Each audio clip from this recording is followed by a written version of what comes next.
Peringkat ketiga kepada Ibu Sri, lalu peringkat kedua Pak Asro, Pak ketua kelas kita mantap sekali dan peringkat pertama teredereng, Ibu Tiwi. Mari kita memulai kegiatan kita. Saya berharap Bapak Ibu semuanya sudah sarapan, sudah siap untuk mengikuti pembelajaran hari ini sampai jam 3.15 nanti Bapak Ibu. Saya berharap ada balasan pantun nih dari Bapak Ibu. Kalau nggak ada berarti ketuanya Pak Asro yang dijadikan tumbal ya Bapak Ibu ya. Main ke taman lihat pelangi. Cakep. Nggak Cakep. ada yang bilang cakep, saya sendiri. Iya iya, cakep Bu, cakep cakep cakep Cakep. cakep. Ayo deh. Cakep. Jangan Cakep. lupa pakai sepatu. Artinya Artinya Yuk promosi layanan sampai Mewangi tentunya oleh Angkatan 1. yeay, tepuk gemuruh. Silakan Bapak Ibu, adakah yang mau membahas pantun saya Angkatan 1? Jalan-jalan ke Bangkalan, jangan lupa beli misro. Saya dari Cakep. SMKN 49, perkenalkan nama saya Astro. Mantap. Oke, Pak Asro akan dikenang nih dengan misronya ya, Pak ya. Nanti kalau ketemu jangan lupa misronya buat kita semua. Siap. Terima kasih Pak Asro. Ada lagi Bapak Ibu yang kira-kira punya pantun andalan? Baik, Bapak Ibu, kita hari ini akan belajar bersama. Mungkin lebih ke sharing-sharing ya Bapak Ibu ya. Yakin sekali Bapak Ibu semua sudah pernah melakukan promosi perpustakaan ya, entah ke guru, entah ke murid-murid gitu ya, atau bahkan mungkin ke keluarga sendiri, ke anak sendiri gitu ya. Jadi saya yakin sekali Bapak Ibu sudah banyak sekali pengalaman. Boleh dong nanti ya Bapak Ibu ya saling sharing biar nanti kita semua Bapak Ibu bahkan saya sendiri bisa mendapatkan insight-insight baru nih dari Bapak Ibu pada pelatihan layanan perpustakaan hari ini. Saya izin perkenalan dulu Bapak Ibu, saya Christine, saya Widya Iswara dari Perpustakaan Nasional Republik Indonesia berlokasi di Jalan Salemba Raya. Bapak Ibu, berikut ini adalah alamat email saya apabila Bapak Ibu ingin berkomunikasi dengan saya, bisa melalui alamat email di christinevs.perpusnas@gmail.com. Nah, Bapak Ibu, silakan Bapak Ibu ke link ini. Saya mau tahu tentang kegiatan promosi di perpustakaan Bapak dan Ibu sekalian. Sangat baik sampai ke kurang. Ya, bagaimana Bapak Ibu menilai kegiatan promosi yang sudah Bapak Ibu lakukan? Baik, baik, baik. Siap Pak Asro. Gimana Pak? Boleh cerita ke kita semua? Kenapa dikategorikan cukup nih Pak oleh Bapak? Padahal semua udah dirambah tapi masih cukup aja gitu, nggak baik atau sangat baik? Oke, siap. Oke, Perpus 49 ya, Pak, ya? Perpus 49. Baik, nanti kita coba search nih di Instagram ya, Pak, ya?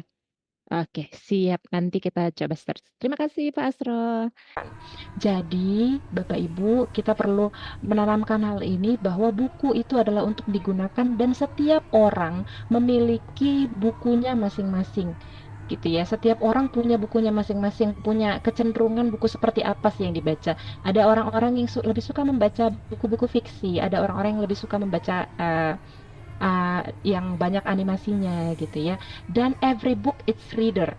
Jadi setiap buku itu pasti punya orangnya masing-masing gitu Bapak Ibu ya. Jadi law kedua dan ketiga ini berkaitan erat sekali. Dan kita sebagai orang yang bekerja di perpustakaan sebaiknya kita mulai untuk save the time of the reader ya. Kita maksimalkan bagaimana caranya kita bisa save the time, menghemat waktu dari para pembaca kita dengan cara seperti apa, mempromosikan seperti yang tadi Bapak Ibu sampaikan, promosikan buku-buku jadi mereka nggak perlu cari-cari lagi kira-kira buku seperti apa sih yang saya butuhkan, yang saya cari gitu, judulnya apa yang sesuai, bisa dipromosikan Bapak Ibu dengan cara seperti tadi yang disampaikan, buku-buku yang best, buku-buku baru dikasih tahu seperti apa isinya gitu. Mari kita save the time of the reader. Dan yes, the library is a growing organism. Mari kita perhatikan, mari kita pedulikan library kita promosikan terus-terusan karena ketika kita mempromosikan sebelumnya kita sudah membenahi dulu pastinya ya. Kita benahi dulu perpustakaan kita, baru kita berani untuk mempromosikan gitu ya. Oke, selanjutnya Bapak Ibu, Nah, kita mempromosikan perpustakaan tentunya kita punya tujuan. Yang pertama pasti kita memperkenalkan berbagai hal yang ada di perpustakaan kita kepada pemustaka. Selanjutnya kita memberikan kesadaran tentang adanya pelayanan di perpustakaan. Kita mendorong minat mereka untuk menggunakan perpustakaan dan kalau bisa Bapak Ibu, semoga bisa ya di perpustakaan Bapak Ibu. Semakin banyak orang yang berkunjung di perpustakaan Bapak Ibu, kita bisa membangun komunitas pembelajar yang aktif Bapak Ibu. Jadi membentuk sebuah klub, membentuk sebuah komunitas yang mana mereka bisa saling sharing di dalamnya. Dan tentunya kita berharap ada dukungan penuh dari masyarakat untuk kita, untuk perpustakaan kita. Jadi dukungan dari mana-mana itu bisa akan datang Bapak Ibu. Kalau kita semakin gencar mempromosikan perpustakaan kita, semoga saja para pemustaka, orang-orang yang menggunakan layanan di perpustakaan kita bisa meningkatkan dukungan mereka kepada kita. Entah itu dukungan materi, entah itu dukungan tenaga dari mereka, bahkan mereka juga bisa membantu untuk mempromosikan perpustakaan kita gitu. Jadi awal-awal memang berat sekali, tapi yakinlah Bapak Ibu, ketika Bapak Ibu sudah mulai mempromosikan, semakin gencar Bapak Ibu mempromosikan, semoga saja semakin banyak yang bisa membantu Bapak Ibu nantinya. Oke, selanjutnya Bapak Ibu. Nah, untuk, mmm, ketika kita melakukan promosi perpustakaan kita, tentu kita melihat jenis perpustakaan kita masing-masing, ya. Kalau perpustakaan kan ada 5 jenis perpustakaan ya Bapak Ibu ya. Ada perpustakaan nasional, lalu ada perpustakaan khusus, ada perpustakaan perguruan tinggi, perpustakaan sekolah, dan ada perpustakaan umum. Ya, kita mari lihat dari perpustakaan nasional dulu. Nah, perpustakaan nasional ini sifatnya ya yang dicakup masyarakat luas, yang bersifat nasional bahkan internasional. Ya, kita menjalin kerjasama juga dengan perpustakaan di luar. Coba kita sahabat pustaka gitu ya, apapun istilah yang Bapak Ibu gunakan silahkan bisa disampaikan pada saat promosi. Lalu panduan atau tutorial juga bisa disampaikan Bapak Ibu, misalnya tutorial peminjaman buku, tutorial merawat buku gitu ya, tutorial apapun. Bahkan yang tidak terkait dengan buku juga bisa disampaikan pada saat Bapak Ibu memberikan materi promosi. Lalu koleksi unggulan. Nah, ini biasanya banyak sekali di perpustakaan. Koleksi unggulan Bapak Ibu biasanya pastinya buku-buku yang terbaru biasanya ya, yang banyak digunakan oleh para pemustaka. Nah, lalu literasi dan pendidikan. Nah, ini juga sangat boleh disampaikan Bapak Ibu. Jadi kayak yang disampaikan oleh Ibu Nur Indrasari tadi tentang aset, nah itu bisa, tentang aset, penggunaan aset, itu sangat bisa Bapak Ibu untuk dimasukkan sebagai materi promosi gitu ya. Bisa ditambahkan nanti pada saat promosi, untuk lebih jelasnya datang ke perpustakaan ya, nah gitu-gitu itu bisa menjadi materi promosi kita Bapak Ibu. Lalu kegiatan komunitas, klub-klub, klub bahasa Inggris, klub bahasa Jerman, klub tari, klub teater gitu ya, itu bisa juga menjadi materi promosi. Lalu program-program dan acara, ini biasanya berkaitan dengan program sekolah Bapak Ibu. Kalau Bapak Ibu di sekolah, nah program apa yang dilakukan pada saat MPLS misalnya, lalu program, bulan bahasa, tadi seperti yang disampaikan. Nah, lalu kalau ada promosi-promosi khusus gitu ya, jadi kayak paket hemat tadi ya, gitu. Jadi paket paket apa saja, paket petualang, promosi-promosi apapun, ya bisa disampaikan pada saat Bapak Ibu memberikan, promosi baik tercetak maupun juga digital. Selanjutnya Bapak Ibu, setelah itu langkah ketiga, kita bisa pilih media atau platform untuk promosi kita. Ya, mau pakai yang tercetak atau mau pakai yang digital gitu ya. Kita pilih platformnya. Kalau sudah kita pilih, kita buatkan pesan dan desain yang menarik. Kita ciptakan judul yang menarik Bapak Ibu. Yang menarik anak SD tentu beda ya dengan anak SMA.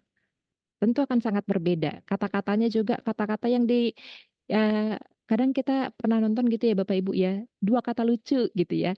2 kata lucu kadang-kadang buat anak SMA lucu, tapi buat anak SD loading gitu, apa itu gitu ya. Jadi mari kita buat pesan dan desain yang menarik, ciptakan judul yang menarik, tapi sesuai dengan umurnya. Lalu, langkah yang kelima, kita sertakan call to action-nya Bapak Ibu. call to action. Misalnya, segera kunjungi perpustakaan Mentari misalnya gitu. Atau ayo pinjam buku sebanyak-banyaknya. Kayak begitu tuh bisa. Jadi sertakan call to action-nya. Harus ada call to action, Bapak Ibu. Kita next pertanyaan keempat. Jika ingin mempromosikan acara bedah buku, strategi yang tepat adalah oke, ya mengundang penulis lokal dan mempublikasikannya jauh hari Bapak Ibu. Ya, kita undang penulis lokal boleh dan publikasinya jauh hari ya. Kita lihat Ibu Sri tidak mau bergeser. Mantap Ibu Sri. Ibu Tiwi, Pak Hasro, Ibu Rahel, dan Bu Roro. Kita lanjut, Bapak Ibu masih ada kesempatan untuk mengejar pertanyaan kelima. Contoh promosi layanan kreatif di perpustakaan umum adalah perpustakaan umum ya.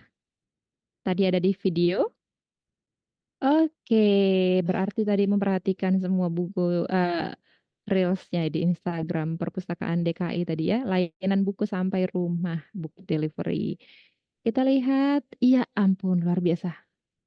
Bu Tiwi menyusul Ibu Sri, Ibu Prinastiti Love Love. Sudah masuk ke peringkat 5. Kita lanjut Bapak Ibu pertanyaan ke-6.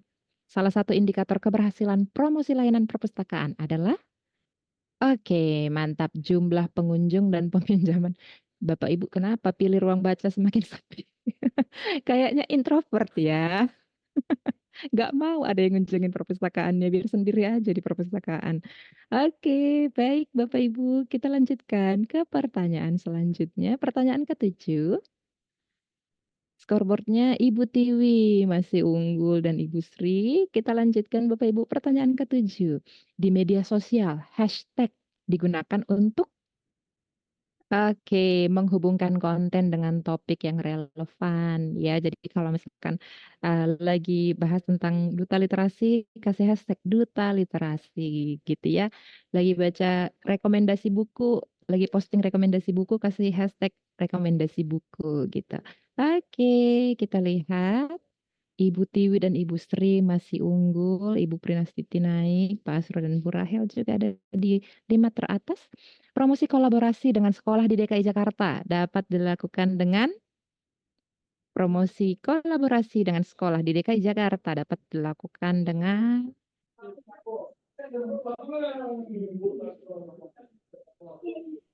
Kami dari tadi tiba-tiba keluar, Ibu. gimana Ibu Dian? Kami dari tadi kok tiba-tiba keluar ya, Bu. Keluar Jadi nggak dari bisa lagi masuk nih, Bu. Kahootnya ya Bu? Iya. Apa Waduh, karena itu ya jaringan ya? jaringan kayaknya Bu Dian. Iya di sini tinggal 21 ya. Ibu Dian keluar ya dari tadi ya, nggak bisa masuk lagi ya Bu ya? Nggak bisa itu, Ibu. Kan sudah Hmm. di-lock, Ibu ya. Iya, sudah di lock. Baik, nggak apa-apa ya Bu ya. Kita lihat aja ya Bu Dian ya. Oke. Oke, Tadi baik. sempat Iya, mohon maaf untuk kendalanya Ibu Dian. Oke, baik. Kita lanjut ya Bu Dian ya, Bapak Ibu ya. Oke, menyediakan program kunjungan perpustakaan dan lomba literasi ini bisa Bapak Ibu lakukan untuk promosi ya. Berkolaborasi dengan sekolah-sekolah di DKI Jakarta. Ibu Tiwi, mantap. Sudah naik ke atas. Kita lanjut Bapak Ibu, pertanyaan ke-8. Ke-9, maaf. Salah satu alasan menggunakan video pendek di media sosial adalah oke, benar ya Bapak Ibu ya, lebih cepat menarik perhatian. Apalagi yang dihadapi Bapak Ibu sekarang sudah dekat sekali dengan media sosial. Bu Tiwi ada api-api nih Bu Tiwi. Oke, kita lanjut Bapak Ibu. Pertanyaan terakhir.